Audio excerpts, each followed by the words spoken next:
लोग पैसे वैसे न दे, बनवा कर दे। सामने देखो। पाकिस्तान में टैलेंट की कोई कमी नहीं। जी हाँ, इसकी ताज़ा मिसाल है ये नन्हा बच्चा जो हाथ में एक बैग और गत्ता लिए सारा दिन जुड़वा शहरों के बाजारों में घूमता है। बैग में एक पेंसिल और चंद कागज हैं, जिनकी मदद से वो 1 मिनट में सामने खड़े बंदे की फोटो बना देता है।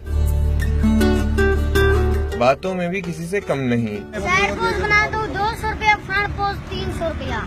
नाम पूछने पर कहता है नाम मेरा मलक कदीर है, पर नाम को छोड़े आप काम करवाएं।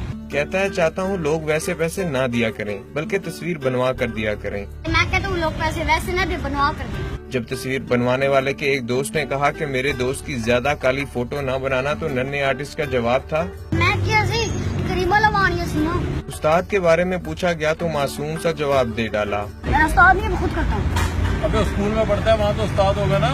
उस्ताद नहीं, टीचर है। मुआशरे में ऐसे हजारों टैलेंटेड बच्चे घूम रहे हैं जो हुकूमती सरपरस्ती के मुंतजिर हैं। उज़ैर अल्ताफ, इस्लामाबाद अब तक।